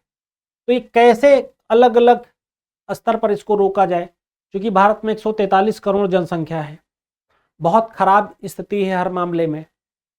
तो उनको हम कैसे ठीक कर सकते हैं, उस पर हम कैसे बेहतरी सुनिश्चित कर सकते हैं, इस पर फोकस करना, बच्चे, युवा और वयस्क। ठीक है, चाइल्ड, यूथ एंड एल्डरली, कि बच्चों के सामने क्या चुनौतियां हैं। चाइल्ड लेबर की चुनौती है ना, उनको ह्यूमन ट्रैफिकिंग की तरह यूज कर लिया जाता है, उनके सेक्सुअल एब्यूज होते हैं उनके, है ना, कैसे वो स्कूल को लेकर परेशान हैं, ओवर बर्डन्ड हैं पढ़ाई से, कैसे वो टेक्नोलॉजी से घिरे हैं, कैसे वो जो है आजकल गेमिंग की समस्या से जूझ रहे हैं, है कि नहीं है, कैसे वो तमाम तरीके की वर्चुअल रियलिटी का शिकार हो रहे हैं। यूथ, इनकी जो चैलेंजेस हैं, इनके चैलेंज है जॉब, इनकी चैलेंजेस है अपने इमोशंस पर कंट्रोल रखना, इनका चैलेंज है कि ड्रग्स से कैसे बचें, इनका चैलेंज है कि अपना एक कैरियर कैसे बनाएं, इनका चैलेंज है कि अपनी जीवन को ये कैसे बेहतर दिशा दे पाएं। तो ये सारी चीज़ें इनके सामने बनी रहती हैं। फिर इमोशंस एंड फैमिली, ठीक है, परिवार का जो इमोशन होता है, तो देखिए परिवार तो ज्वाइंट फैमिली, हमारे यहाँ पर मेनली अभी ज्वाइंट एंड न्यूक्लियर फैमिली, एकाकी परिवार और संयुक्त परिवार पाए जाते हैं। लेकिन परिवारों के नए नए स्वरूप बनकर आ गए हैं, सिंगल पेरेंट फैमिली, किराए की कोख, सरोगेसी, है ना, एक नए तरीके की चीजें, प्लास्टिक सेक्सुअलिटी जैसी चीजें, कि महिला अपने मतलब फिगर को नहीं खराब करना चाहती तो वो अपने हस्बैंड से बोलती कि हमें बच्चा तो चाहिए परंतु मैं पैदा नहीं करूंगी। तो किराए की कोख या सरोगेसी जैसे कंसेप्ट डेवलप होते हैं। तलाक की दरें कैसे जो है बढ़ने लग गई हैं, है ना, तो ये सब जो न्यूक्लियर फैमिली उनके जो है रिजल्टेंट है। परिवार के जो नए उभरते स्वरूप हैं, है ना, तो एकल परिवार, सिंगल पेरेंट, मतलब कि मैं कभी जैसे तुषार कपूर हैं, उन्होंने वो शादी नहीं करी बट जबकि वो फादर हैं। सुष्मिता सेन को देख लीजिए आप, ये इसको करण जौहर को देख लीजिए, तो ये सब लोग सिंगल पेरेंट फैमिली बन के रहना चाहते हैं। डिंक फैमिली है, डुअल इनकम जो मैंने बताया, है ना, डिंक फैमिलीज बन रही हैं कि दोनों लोग पैसा कमाएंगे, ऐश करेंगे, बच्चे वगैरह का हम प्रेशर नहीं रखेंगे। फिर चेंजिंग मैरिज प्रैक्टिसेस, तो विवाह की जो बदलती परिपाटियां हैं, तो विवाह की बदलती परिपाटियों में क्या है, लिव इन रिलेशनशिप, है ना, लिव इन रिलेशनशिप है, सहजीवन, ये शादी विवाह नहीं करेंगे, साथ रहेंगे, यौन इच्छाओं से लेकर जो भी और जो व्यक्ति की जरूरतें हैं उनको पूरा करेंगे, लेकिन लोग अपनी जिंदगी भर की जिम्मेदारियां साथ नहीं रखना चाहते, बर्डन नहीं बनना चाहते। तो या देर से विवाह करना, या विवाह ना करने का भी चलन है, विवाह ही नहीं करेंगे लोग, 35-40 साल में विवाह कर रहे हैं, नहीं भी कर रहे हैं विवाह, इस तरीके की भी चीजें हैं, है ना। Live in relationship, love marriage तो पुरानी बात धीरे धीरे होती जा रही है, लव मैरिज तो अब हर जगह हो रही है और कोई नहीं बोलता, तो ये चीज भी है। फिर है देखभाल और संपोषक प्रणालियों के बदलते स्वरूप। अब देखभाल और संपोषक प्रणालियां क्यों, changing care and support system. पहले क्या होता था कि जो वृद्ध होते थे वो घर में दादा दादी के रोल में हो जाते थे, है ना, और अब क्या है कि वृद्ध लड़का लड़की दोनों बाहर नौकरी करते हैं, बहू पोता नौकरी कर, बहू जो है बेटा नौकरी करता है या फॉरेन चले गए। अब उनके लिए नई समस्या है कि उनके लिए अब वृद्धावस्था आश्रम है, या हस्बैंड वाइफ दोनों काम करते हैं तो उनके लिए क्या है, चाइल्ड केयर या क्रैच है। तो देखभाल और संपोषण की बदलती प्रवृत्तियां हो गई हैं, है ना। तो अब आजकल इमोशनल जो चैलेंजेस हैं बहुत हैं वृद्धों के सामने। एजिंग की एक बहुत बड़ी समस्या है कि वृद्धावस्था में वो कैसे अपने आप को ठीक रख पाएंगे, सुरक्षित खुश रख पाएंगे, तो ये चैलेंजेस भी हैं। फिर परिवार के कानून है, ठीक है, चाहे डाइवोर्स के कानून हो, है ना, वो चाहे तो तलाक, चाहे तो फिर वो हो कि मतलब कैसे पार्टिसिपेशन करेंगे उसका जो है कानून है, कैसे मैरिज करेंगे उनके लिए कानून है, स्पेशल मैरिज एक्ट है, डोमेस्टिक वायलेंस 2005 घरेलू हिंसा महिलाओं को पावरफुल बनाता है, महिलाओं के विरुद्ध जो अपराध हो रहे हैं, जो ऑनर किलिंग होती है, जो इंटरकास्ट मैरिज हो जाती है, ऑनर किलिंग होती है, उससे बचाव के उपाय हैं। तो ये सारी चीजें हैं। फिर आता है यूनिट नंबर 9, विज्ञान प्रौद्योगिकी और समाज। यूनिट 9, विज्ञान प्रौद्योगिकी और समाज, साइंस टेक्नोलॉजी एंड सोसाइटी। बहुत इंटरेस्टिंग है और ये बहुत कह सकते हो शानदार टॉपिक है आपके एग्जाम के पॉइंट ऑफ व्यू से।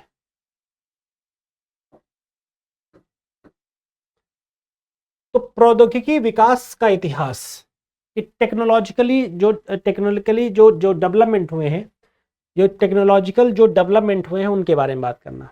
तो इसमें जो आप बात करेंगे उसमें आप आते हैं कहीं ना कहीं आग के आविष्कार और पहिए के आविष्कार से शुरू होगा।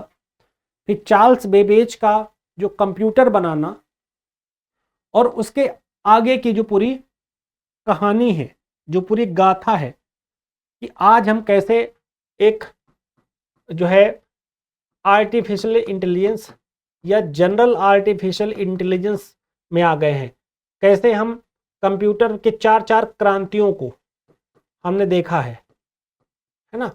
तो ये जो एक बड़ा दौर है प्रौद्योगिकी डेवलपमेंट का, जिसमें robotics, nano technology, artificial intelligence तक का सबसे महत्वपूर्ण दौर है, जहां पर वर्चुअल रियलिटी की सारी चीजें हैं। फिर समय और स्थान की बदलती धारणाएं, changing notions of time and space. अब नोशन किस तरह चेंज हो रहा, पहले लोग जाते थे बाहर नौकरी करने, लोग रोते गाते थे, अब दिन भर आप व्हाट्सएप पे बात कीजिए, वीडियो कॉलिंग कीजिए, कहाँ आदमी रह रहा है उसको देख लीजिए, हर एक चीज की सुविधा आपको उपलब्ध होगी, हर एक व्यवस्था आपको देखने को मिलेगी, हर एक चीज आपके हाथ में होगी। तो वो सारी चीजें क्या हैं, टाइम और स्पेस की बदलती धारणाएं, क्योंकि आप पूरी दुनिया से कनेक्ट हो सकते हैं, पूरी दुनिया से जुड़ सकते हैं, कहीं किसी को भी आप देख सकते हैं, है ना। हर एक चीज की सुविधा आपके लिए अवेलेबल है, उपलब्ध है व्यवस्थित ढंग से। तो ये सारी जो चीजें हैं ये कहीं ना कहीं हमारे सामाजिक जीवन को, हमारे व्यक्तिगत जीवन को बदल रही हैं। किसके माध्यम से, टेक्नोलॉजी के माध्यम से, है ना। इसमें एम्पावरमेंट भी हो रहा है, महिला सशक्तिकरण भी हो रहा है, सामाजिक सशक्तिकरण भी हो रहा है। प्रवाह और सीमाएं, है ना, फ्लो एंड बाउंड्रीज, कितना ये यूज करना चाहिए तकनीकी, कितना इससे हमें लाभ होने वाला है, कितना ये व्यवस्था हमारे लिए, हमारी सामाजिक जो संरचना है उसके लिए, एक व्यक्ति के लिए, एक युवा के लिए, एक महिला के लिए, शिक्षा के लिए, रोजगार के लिए कितना हेल्पफुल है, ये भी बहुत इंपॉर्टेंट हो जाता है इसमें। तो बाउंड्री और सीमाएं, आभासी समुदाय, आजकल क्या है, वर्चुअल कम्युनिटी बनकर उभरी है। वर्चुअल कम्युनिटी कैसे कहेंगे, क्या है, व्हाट्सएप ग्रुप है ना, कहेंगे क्या है, फेसबुक ग्रुप है, इंस्टाग्राम पर ग्रुप है ना, हमारे टेलीग्राम पर हमारे इतने फॉलोअर्स हैं। तो लोग कहाँ मीटिंग करते हैं, वर्चुअल, है ना, कहेंगे गूगल मीट है, ये है वो है, ऑफिस। तो इनफैक्ट कई ग्लोबल समिट, अंतर्राष्ट्रीय जो समिट है वो भी वर्चुअल हो जाती है, कि अपने अपने देश में बैठकर आप आराम से टेक्नोलॉजी के माध्यम से एक दूसरे से अपने विचार साझा कीजिए। अमेरिकन कंपनी है, इंडिया से चल रही, वहां से बैठा कोई व्यक्ति आपको डील कर रहा है, तो ये चीज भी हो रही है। मीडिया, मुद्रित और इलेक्ट्रॉनिक, तो प्रिंट और इलेक्ट्रॉनिक मीडिया, यानी न्यूज़पेपर में हम लोग पहले पढ़ते थे सब कुछ, आज क्या है, डिजिटल है, सब कुछ आ रहा है। फिर दृश्यात्मक सोशल मीडिया हो गया, यूट्यूब देख लीजिए, ये क्या है, दृश्यात्मक है, हर एक खबर हर मिनट कहां पर है, यूट्यूब पर। फिर दृश्य सोशल मीडिया की बहुत सारी चीजें हैं, फेसबुक, व्हाट्सएप, टेलीग्राम, है ना, ये सब कुछ क्या है, एक्स, ये सब क्या है, सोशल मीडिया के जो है फॉर्म है जिस पर लोग अपनी बात रखते हैं, ट्विटर। फिर आता है e governance and surveillance society. E अभिशासन, ई गवर्नेंस का मतलब होता है इलेक्ट्रॉनिक गवर्नेंस। जैसे आपको कोई अपना टिकट बुक करना है, आपको कोई चीज़ देखनी है, आपको अपने डॉक्यूमेंट अपलोड करने हैं, आपको अपना किसान है तो खतरा खतौनी जानना है, मौसम को जानना है, सरकार को भी कोई चीज़ आपके लिए करना है, तो जैसे एक जनधन आधार और मोबाइल जिसे जैम बोला जाता है, आपके खाते में पैसा डालना है, डायरेक्ट आपके मोबाइल खाते से लिंक किया, आपके मोबाइल पर मैसेज चला गया, बिना किसी बिचौलिए के आपको आपके किसान सम्मान निधि के 2000 रुपये प्रोवाइड हो गए। तो ये भी एक माध्यम है। इसमें क्या होता है कि भ्रष्टाचार नहीं होता, समय बचता है, बेहतरी आती है, भेदभाव नहीं होता। निगरानी समाज क्या है? Surveillance society. सरकार कहीं भी रहकर, चाहे सीमाओं की सुरक्षा से जुड़ा मामला हो, चाहे नक्सलवाद से जुड़ा मामला हो, चाहे माओवाद से जुड़ा मामला हो, या इनफैक्ट महिलाओं की रोड पर सुरक्षा से जुड़ा मामला हो, सीसीटीवी कैमरे से लेकर इलेक्ट्रॉनिक फुटेज तक हर एक चीज़ ले सकती है, देख सकती है कि लोग क्या कम। इनफैक्ट आपके कंप्यूटर, आपके मोबाइल को भी हिडन तरीके से चेक किया जा सकता है कि कहीं आप थ्रेट तो नहीं है किसी तरीके से। तो ये सारी चीज़ें भी इसमें आती हैं। फिर प्रौद्योगिकी और उभरती राजनीतिक प्रक्रियाएं, है ना, कि टेक्नोलॉजी ने कैसे नए तरीके के नए पॉलिटिकल जो प्रोसेस को स्टार्ट कर दिया है, कि कैसे नए तरीके से संवाद होता है। राजनेता अपनी ज़्यादातर स्पीच को जो है सोशल मीडिया प्लेटफॉर्म पर ले जाते हैं ताकि वहाँ पर वो हर व्यक्ति तक पहुँच सकते हैं, हर व्यक्ति तक उसको जोड़ सकते हैं, है ना, तो वो चीज़ होती है। फिर स्टेट पॉलिसी की बात करेंगे कि राजनीति क्या होती है ना, कैसे सरकार चाहती है कि हम अपने लोगों का विकास करेंगे। फिर डिजिटल डिवाइड क्या है? डिजिटल डिवाइड का मतलब है कि कुछ लोग हैं जो कंप्यूटर, लैपटॉप या मोबाइल, ये जो एंड्रॉयड फ़ोन है या और जो बेहतर टेक्नोलॉजी के फ़ोन हैं या तकनीकी हैं वो चलाना जानते हैं। समाज का एक बहुत बड़ा तबका है, ग्रामीण समाज का, बेसिकली जनजातीय समाज का, जो इन चीज़ों से एकदम दूर है, जो इससे नहीं जुड़ पा रहा है, शिक्षा ना प्राप्त कर पा रहा है, ना कुछ भी कर पा रहा है, उसको बोलते हैं डिजिटल डिवाइड। वो यानी उससे विभाजित है, अभी मुख्यधारा में शामिल नहीं है। फिर कैसे समावेशन शामिल हो, कैसे उसको इंक्लूड कर सकते हैं हम, है ना। तो इंक्लूजन के बहुत सारे तरीके हैं, जोड़ने के वो सब चीज़ चर्चा करेंगे। ठीक है। प्रौद्योगिकी और बदलते पारिवारिक संबंध, कि टेक्नोलॉजी और कैसे हमारे जो फैमिली रिलेशंस, चेंजिंग जो फैमिली रिलेशंस हैं वो। देखो टेक्नोलॉजी का फायदा ये भी है कि कहीं ना कहीं ये भी पाया गया कि घरेलू विवाद को बढ़ाने में और डाइवोर्स कराने में भी पाया गया कि इसका बहुत बड़ा रोल है।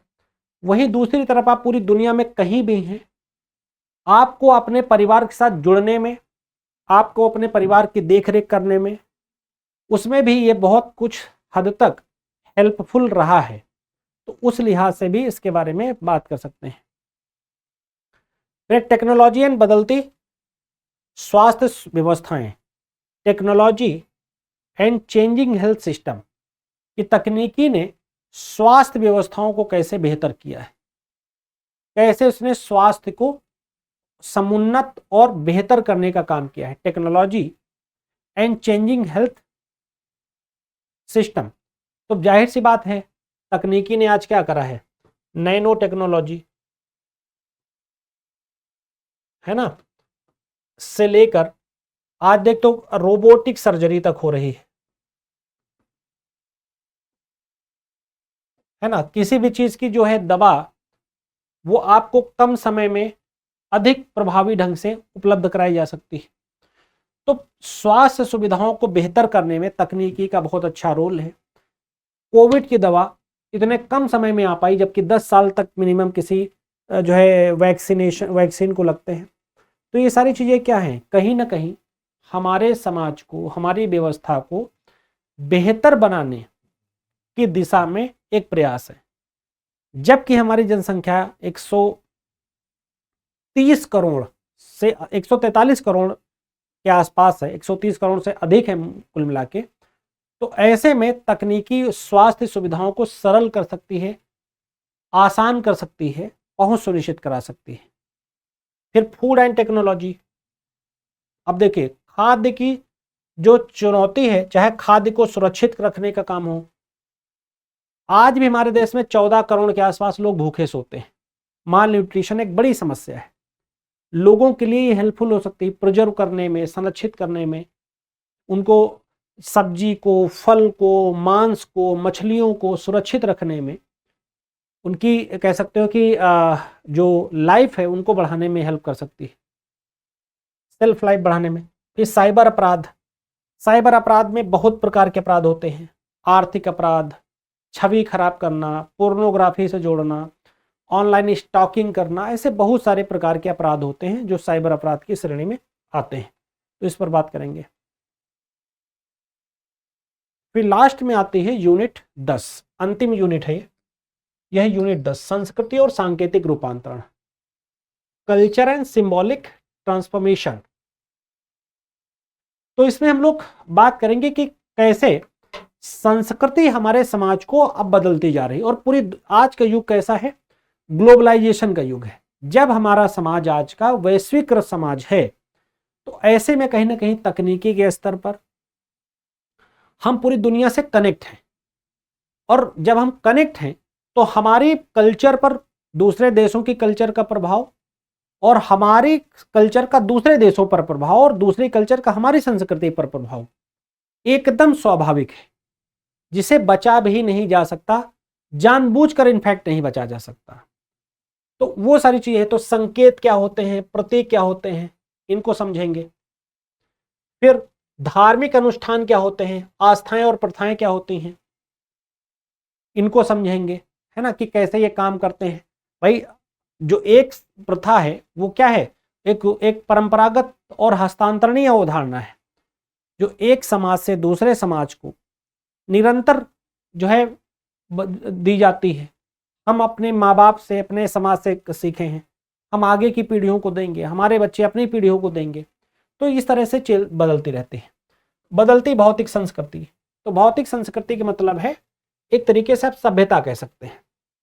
तो खान पान का तरीका, पहनावे का तरीका है, घर बनाने का तरीका, इंफ्रास्ट्रक्चरल जो डेवलपमेंट है वो तरीका, एजुकेशन का तरीका, पूरे तरीके से क्या हो गया, चेंज हो रहा है। तो चेंजिंग फिजिकल या कह सकते हो जो मेटेरियलिस्टिक जो कल्चर है वो तो जाहिर सी बात है बदल रही। अब वो प्राचीन जो संस्कृति उसमें हम रहकर एडजस्ट नहीं कर सकते। फिर मॉरल इकोनॉमी क्या होती है यार, मॉरल इकोनॉमी के बारे में हम लोग बात करेंगे। मतलब सिंपल है कि हम शोषणकारी अर्थव्यवस्था ना बनाएं, हम पर्यावरण का भी ना शोषण करें, हम गरीब का भी ना शोषण करें, हम धन का विकेंद्रीकरण करें, सबको लाभ होने वाली व्यवस्था को अपनाएं। That is called moral economy, just like that. फिर शिक्षा नैतिक, औपचारिक और अनौपचारिक। तो देखिए, अनौपचारिक शिक्षा जो हमें घर परिवार में सिखाई जाती है कि किसके साथ हमें कैसे व्यवहार करना है, कैसे बोलना है। औपचारिक शिक्षा जो हमें स्कूल यूनिवर्सिटीज में सिखाई जाती है, वो सारी चीजें हम डिस्कस करेंगे। सामाजिक धार्मिक संगठन क्या होते हैं, धर्मनिष्ठा क्या होती है और आध्यात्मिकता क्या होती है, इन पर बात होगी। धार्मिक अनुष्ठानों का वस्तुकरण अब हो रहा है, कैसे हर चीज को लोग जाएंगे जल चढ़ाने, वहां फोटो खींचेंगे, सेल्फी बनाएंगे। जो है किसी भी धार्मिक त्योहार को बहुत ज्यादा आर्थिक रूप दिया जाएगा कि खूब उसको भौकाली जिसे बोलते ना कि आकर्षक दिखाना है। जबकि धर्म या ईश्वर एक आस्था से जुड़ी चीज है, उसका आडंबर रचने का क्या मतलब। बोले आज मैं, लोग ऐसे लगाएंगे स्टेटस, आज मैं शिव जी के मंदिर गया, मैंने वहां चरण वंदन किया, चरण वंदन करते हुए, वो लगाते हुए और जो है तमाम चीजें करते हुए वो पूरा फोटो और वीडियो दिखाएंगे। अरे भाई, तुम्हारा व्यक्तिगत आस्था का विषय है, उसको तुम प्रचारित क्यों कर रहे हो, है ना। तो ये चीज है। सांप्रदायिकता और धर्मनिरपेक्षता क्या है, इस पर बात करेंगे। कि सांस्कृतिक पहचान और लामबंदी, है ना। सांस्कृतिक पहचान आजकल लोग अपनी व्यक्त करते हैं, मोबिलाइजेशन बहुत ज्यादा है कि मैं अपने धर्म के प्रति लोग कितना कट्टर हैं, कितना सजग हैं। संस्कृति और राजनीति कि कल्चर और आइडेंटिटी कैसे जोड़ती है, जैसे हिंदू खतरे में है, इस्लाम खतरे में है, अपने जाति के व्यक्ति को वोट देना है, दूसरे धर्म के व्यक्ति को वोट नहीं देना है, तमाम चीजें आजकल हो रही हैं। लिंग देह और संस्कृति, कला और सौंदर्य बोध विज्ञान, आर्ट एंड एस्थेटिक्स की बात होगी। फिर नीति शास्त्र और नैतिकता, खेल कूद और सांस्कृतिक संस्कृति, कैसे धार्मिक पर्यटन तेजी के साथ बढ़ रहा है, अमरनाथ यात्रा हो, शिरडी यात्रा हो, चाहे तो कोई भी यात्रा हो बहुत ज्यादा हो रही, काशी की यात्रा हो, धर्म और अर्थव्यवस्था, संस्कृति और पर्यावरण और नूतन धार्मिक आंदोलन, जो न्यू रिलीजियस मूवमेंट है उनके बारे में, जो 19वीं 20वीं शताब्दी में हुए थे। तो इस तरीके से हम लोग पूरी 10 यूनिट के माध्यम से जो है हम लोग इन चीजों को सीखेंगे। जो इसका पर्पज है, जो उद्देश्य है ये प्रोग्राम लाने का, वो मैं एक बार फिर आपके साथ साझा कर दूं कि प्रश्नों के माध्यम से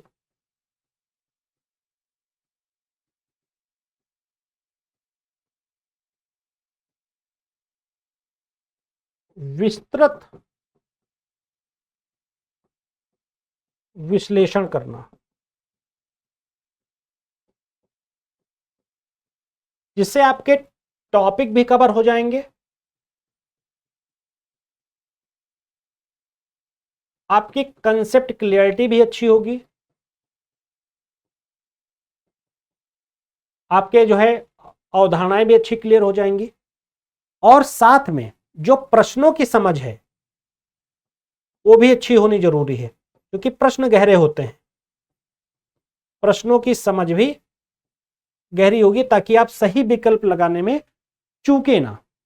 और हम पिछले वर्ष के सभी प्रश्नों के माध्यम से ऐसा इसलिए कर रहे हैं क्योंकि कोई भी एग्जाम हम देते हैं तो उनके ट्रेंड को अगर हम समझ जाते हैं तो हम आधी लड़ाई जीत लेते हैं। हम कहीं ना कहीं अपनी सफलता की दिशा में आगे कहीं ना कहीं बढ़ चुके होते हैं। तो यही एक प्रयास है, और ये गहरा प्रयास है, गंभीर प्रयास है हमारी तरफ से, दृष्टि की तरफ से। तो ये जो प्रयास का आप हिस्सा बिल्कुल बने, और आप निश्चित तौर पर अगर इसके साथ जुड़ते हैं तो आप जो है सफलता की दिशा में आगे बढ़ते हैं। दोस्तों, आपको ये पूरा विश्लेषण कैसा लगा? ठीक है, उम्मीद करता हूं कि आपके लिए बहुत जो है उचित प्रयास है और आपको ये सफलता के मार्ग पर तेजी से आगे अग्रसरित करेगा, आगे बढ़ाएगा, सफलता दिलाएगा। मिलते हैं नेक्स्ट वीडियो में। Thank you very much. जय हिंद।